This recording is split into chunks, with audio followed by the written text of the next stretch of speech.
Okay, we're back on.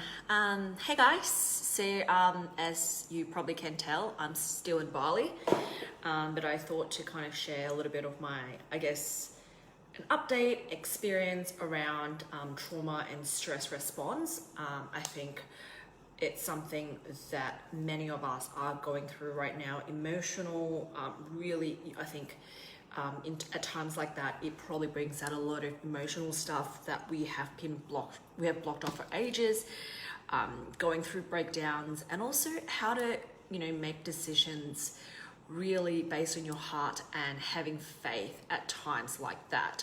I'm probably going to share more from my own point of view, and I think at the end of the day, how we deal with them is quite applicable to different scenarios.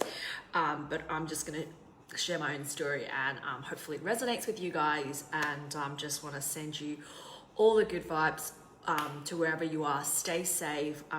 Don't I think it's important to take precautions and prepare yourself for the situation, but don't give in to fear. And also, for those of you who want to kind of spend more time diving into yourself, highly recommend you to check out Human Designs.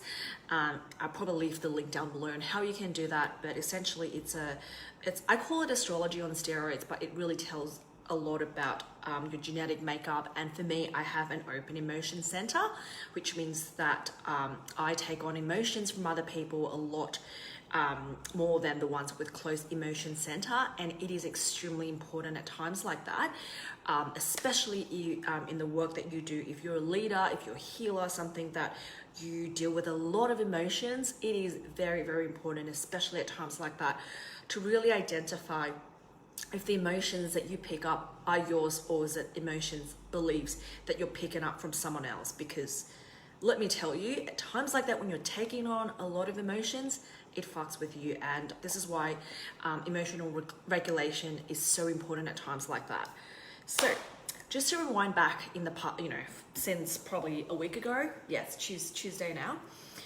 Gotta love how we've forgotten about like the days and times, and March feels like forever. So a week ago we had Nepi on a Wednesday, and the place I was staying moved me towards a new villa for the 2 days. And then we had an extension Nepi Day because of the COVID-19, which means that I was away from my home for 3 days. Now, for those of you who aren't quite familiar with chakra, it starts with your root chakra, where you have to feel safe, and that's where stability really matters. And I totally did not kind of look into that until now that I'm able to kind of reflect and observe the whole situation. So the fact that I was away from my home, which I have been for the past month and a half, and where I was staying end of last year, that was a sense of stability for me. And just by moving myself from there to a different villa, which is like a street away, has really kind of shaken the stability within me. And it is extremely important at times like that to really check in on what makes you stable. And obviously there are things like the financial side of things and, all that basic needs, but I think what you need to work out is stability within you. So what makes you feel grounded? And it's kind of like a chicken and egg situation. Sometimes the environment that you're in is able to give you that stability, and whatever it is, find a way that, find an environment that is able to ground you at times like that, so that when you're when you're panicking, when you're when you're stressed, you can go back to an environment to ground you. So because of that, I was a little bit kind of off my, I was kind of all over the place, which means that I've lost touch of like my masculine structure and the masculine container. And to give you guys a quick kind of overview, both men and women has masculine and feminine energy, and masculine is kind of the container, the structure, the stability that allows the feminine energy to flow. So with that being said, that was also the week where I had to decide if I am going to stay in Bali, or do I head back to Sydney, because of airlines have shut their routes. So guess there's no way back to Bali, and how things are getting pretty shit around the world. So because of that, I think Nepi started out amazing because I was prepared. I was here for Nepi last year as well. And for those of you who don't know, Nepi is Silent Day here in Bali that is celebrated every year. So essentially it's like quarantine because you're not meant to have lights, you're not meant to have power, you're not meant to have internet, and you're not meant to have noise on the street. Lucky for us, it's 2020, so we have power and we have internet.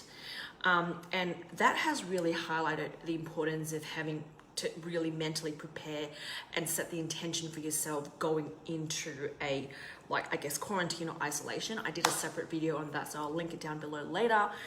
So that was fine, but it was also that time where, even though, I was kind of prepared for it, I really spent a lot of time meditating, just doing things that makes me feel grounded.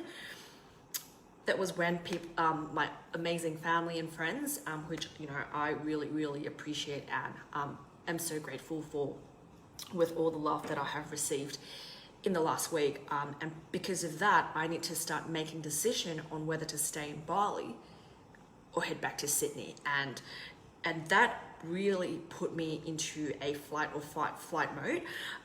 And because of that and lack of stability of my home, it's like I'm just floating, trying to make life-changing decisions, which is probably not the best time to do that. And it wasn't until yesterday that I realized that my body has been in this traumatic stress response for the past week, because in the last 3 days, I didn't need to eat, I barely drank, I was just living on adrenaline, just trying to work out what I need to do. So to kind of fast forward, I was meant to get on a flight on Saturday to fly to Brisbane and Sydney. And that was also when the Australian government introduced the mandatory quarantine. It wasn't quite a problem. But at that time, I kind of had conversations with some of my friends to work out if I should stay or should I go. And I go through phases because I know deep down, I have a deep knowing of me having to be here, because this is where I've acknowledged that this is where my soul needs to be right now. But, there's all this fear that's projected to me, and there are, valid concerns on how situation is going to turn out to be. But instead of really kind of removing myself from that and observing it from a different vantage point, I just went straight into survival mode. And I was kind of making decisions. I'm staying and then the next day I was like, no, I'm going home. And I had a good chat with my friend Kelly on Saturday afternoon, and I've decided I'm going to stay. And I was like, okay, missing the first flight, and I went to the beach to watch sunset because that's something that really grounds me and something that I really enjoy here in Bali. Went there, and out of nowhere, I think I was just, I can't remember what it was, but I just got a meltdown, a panic attack that I have never experienced ever in my life. I was like, okay, I gotta go home. Went back to my hotel room, and I just crumbled. I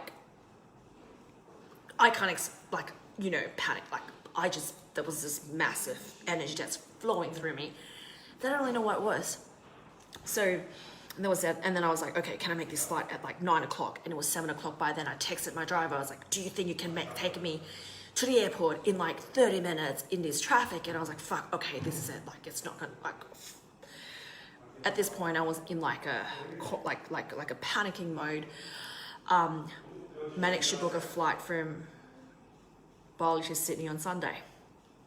I was like, okay, this is it. I'm gonna be out tomorrow, and this is for the better because I'm actually gonna fly directly to Sydney.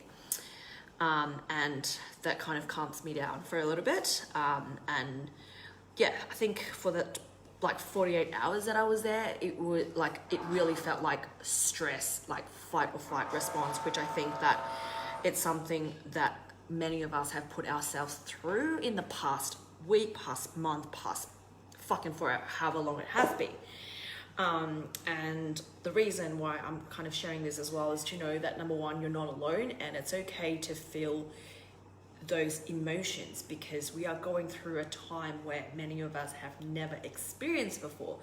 And with many of people of you guys is that,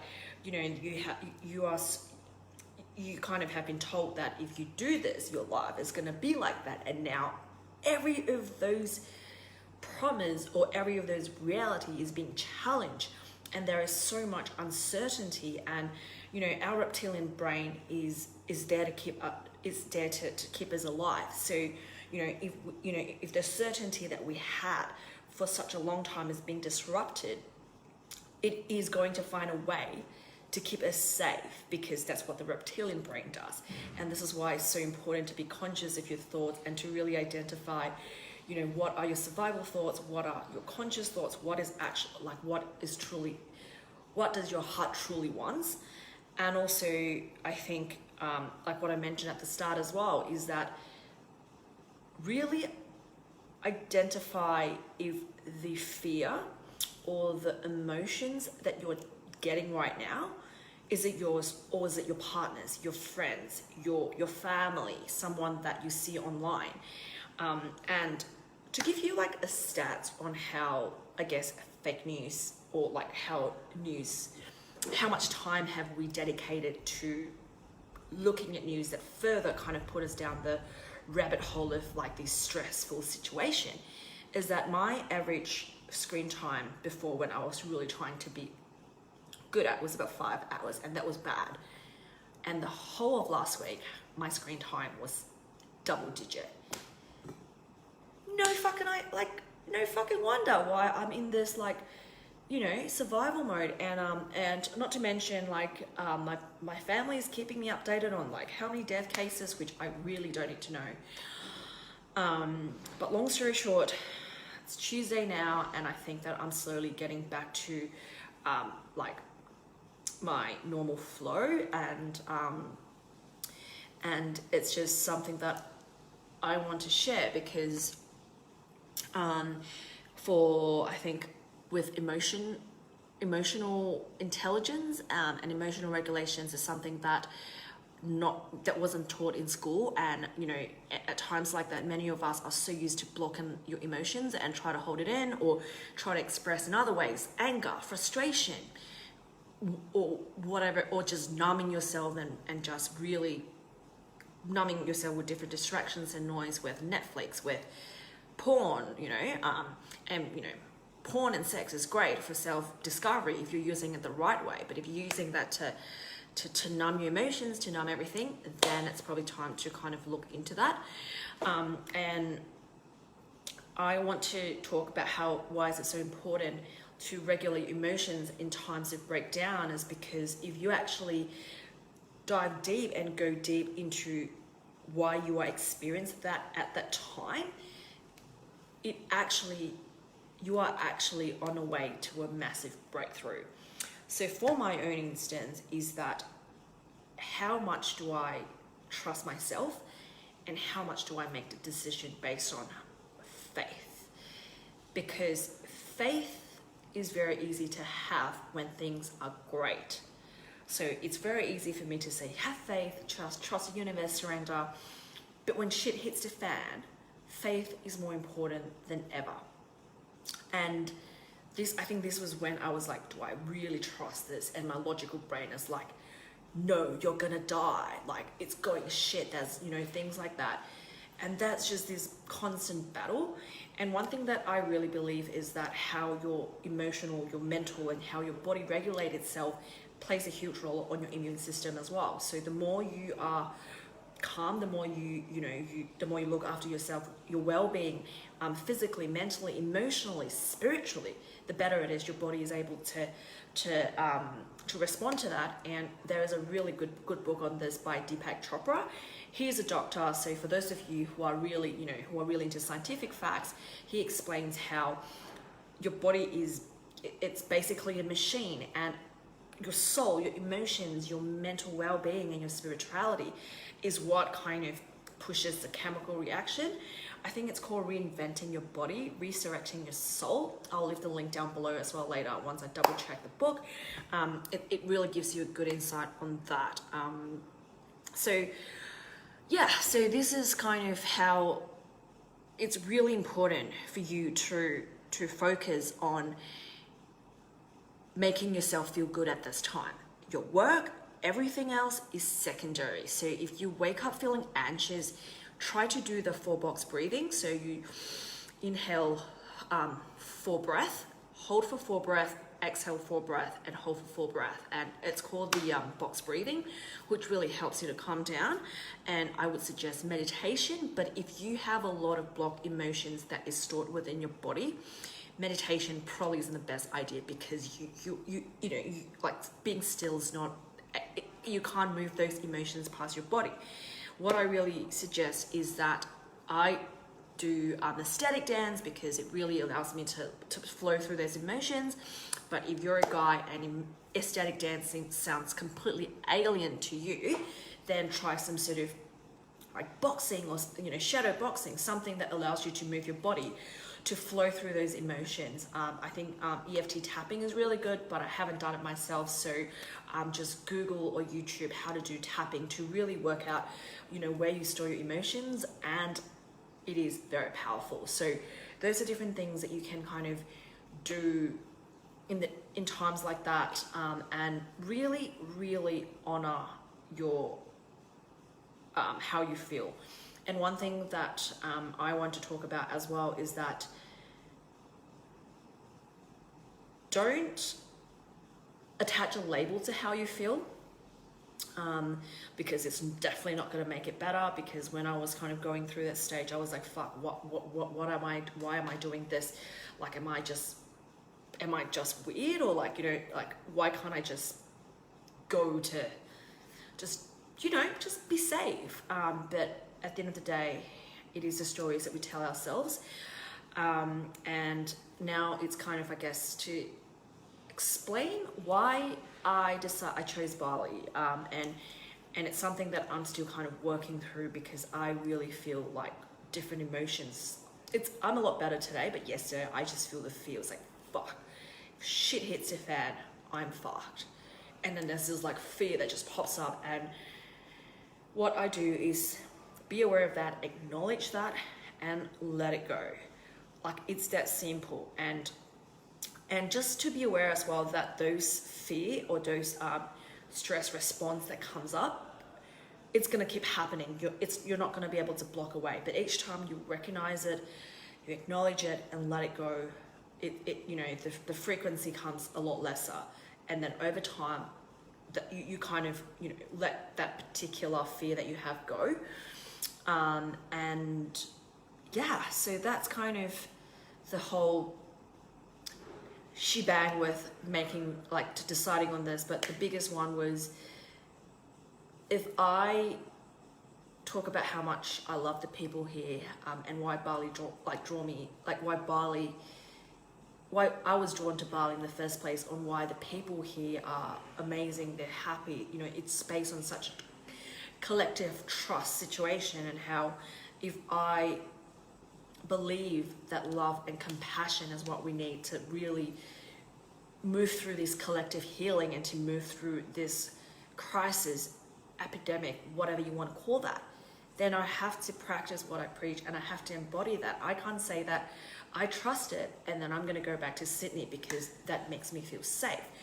And I think that one of the advice that I've received in the last couple of days is that there is no good or bad decisions at times like that. Nobody knows. And this is the whole thing about the uncertainty. And then I think part of the reason why we get into these like traumatic stress response is because we try to control uncertainty. We try to predict. I mean, there are scientists and mathematicians, statisticians, you know what I mean, like predicting with their models and, how the exponential growth and stuff like that. Ultimately, we can't control that. Like, you have a good data. Like, obviously the data has shown if you stay at home, it's going to reduce that. Yeah, that's fine. But then we can't really predict on when the world is going to explode or whatever it may be. So why are we trying to control that? And that is what, I have been trying to do as well. And this is the time where faith is more important than ever. Trusting and surrendering is more important than ever. And again, like I mentioned before, our reptilian brain is there to keep us safe. So that's why I'm battling between Sydney and staying in Bali. Of course, if there is violence on the road, if there is like clear facts and evidence that it's not safe to be here, I would have gone back to Sydney. And I also want to acknowledge that I am highly, highly grateful, and I acknowledge my privilege to have the choice to choose to stay here or to go back to Australia. So, you know, I'm not trying to complain, but, you know, I think it's more of when you're presented with both choice, how do you, like, what do you choose? Do you follow your heart? Do you have, like, do you go through, you know, how much do you trust it? And it has been like quite a mind fuck in the past, for the past week. I think it's a combination of the lack of stability and also the whole, I think, just really getting, like, absorbing a lot of emotions from other people. So yeah, here we are. I think today I'm actually a lot more settled with my decision now. Obviously I'm still, you know, I haven't left the house all day, and you know, I'm still practicing, you know, the responsibility of what I need to do as an individual to make sure that, you know, we contain the situation at the best possibly, as much as I can, trying to get the words out. But also it's really important to not feed into the fear, because guys, like, now that I'm out of it, I can see how I have been in this like matrix of like literally mind fucking myself to the extent that I have a meltdown. And, you know, quarantine is not good, and especially for those who are, you know, trapped in a 5-star luxury hotel while being quarantined. It's not easy, and it's a time, you know, it has no normal for anyone. Well, normal is not normal anymore, and when all these goes back, you know, when all these end, it's not like there's no such thing as normal anymore. So, you know, why don't you just redefine your normal now, work out what it is that you want, and you can slowly create your reality, because you can adapt and thrive, or you can survive and just get fucked. You know, that's what it is. And I think, you know, it's easy to say that, you know, this is a time to really look inwards.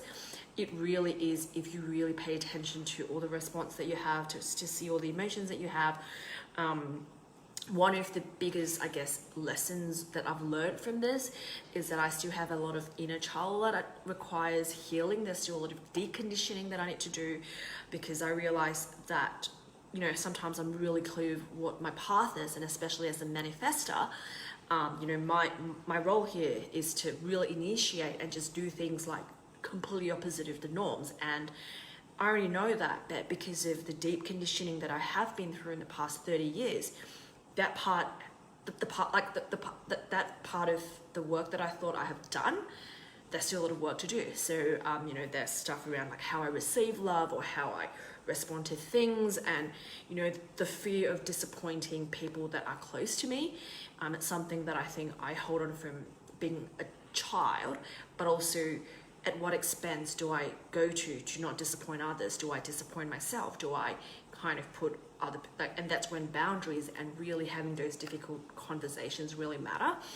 And that's the case for me. So I have a lot of work to work on there. But basically, this is kind of an update. So yeah, guys, I'm here in Bali. You know, it's good to know that there are a couple of other Australians that are here. So if shit really hits the fan, I guess we have to charter our own private flight back. But so far, I really think that the environment there is pretty calm for now. You know, like eating healthy is so easy, like fresh produce, turmeric, like antioxidant, food, the fresh air, the sun, and just being in this vortex of people has really helped. So yeah, and also having like really good support system that I had here, you know, when I was kind of going through like that meltdown the last 2 days, and I was like, fuck, can the universe just show me what do I need? And one of the biggest lessons I've learned is to receive help if you need. No, ask for help if you need, and be open to receive support, because you would realize that there's so much more support around you to help you, you know, in different areas in your life, relationship, your self-love, your business. Like when you're open to receiving, when you kind of go beyond that fear, like raise your vibration to even like neutral, to love, to joy, to find gratitude and joy in every little things that you have in your day-to-day life. For as simple as I am alive today, I don't have the COVID-19, I'm here with my close one, or I can be connected to my friends and family over technology. Imagine if COVID-19 happens like 100 years ago. How the fuck are you gonna connect with people? Like, you know, there's so many things to be grateful for, and I know it's a lot. It's hard when you're in that like stressful and fight or flight mode. And at that time, really allow yourself to just be. Like, there's nothing you need to do. There's no action that you need to take. You just gotta be. So I'm gonna share some little nuggets from my journaling in the last couple of days. I think an important message here that I have as well, that I think is really important for me, is that learning how to access your feelings allow you to access your intuition, creative inspiration, and genuine internal guidance. So that is something that is really interesting. And I want to also add another note that is align your outward self with your inner truth and not with the general consensus, because your own life journey is unique to you. So, you know, if you feel like you've been living someone else's life, you've accepted someone else's idea about how you should live your life, this is really the time to reflect, because guys, nothing right now is fucking normal. So if everything is not normal, means that if you became normal, it's normal now, you know, like just go wild. And, you know, I think that here is a little affirmations that I had that I think that would probably help some of you, is that just to tell yourself that I'm so loved by the universe, all my needs and desire is received by the universe and is always met. Exquisite life experience is my birthright, let it all go and it will all flow. And that really comes down to trusting the process and just trust and surrender. And this is one of the biggest lessons I've learned from this situation, is like, fuck, I have like nothing to do. I guess I have nothing to kind of hold on to besides my faith that everything is gonna be okay. So yeah, this is, I guess, this is probably the whole idea of like, especially embodiment, is that as a leader, I need to show up when everyone is hiding. I need to follow my heart and not go back to what I think is good for me when I know my heart says something else, because the new paradigm is all about being more human. It's all about leading from the inside out. So this is it. Yeah, so this is an update. Thank you so much for all my friends who have been checking on me. I really appreciate it. And if I have not replied to your message in the last 2 to 5 days, yeah, I was a mess. So now I'm kind of getting back to normal. Need to express your emotion, get into static dance, move past, sweat, do whatever you need. Read. Just let's all just take a moment and appreciate. It's a beautiful day to be alive. Doesn't matter what's happening out there. The fact that we're alive, the fact that we have a home to stay, the fact that we can quarantine at home and not have to be homeless. Those are little things to be grateful for. So sending you lots of love, light, and I'll talk to you guys next time.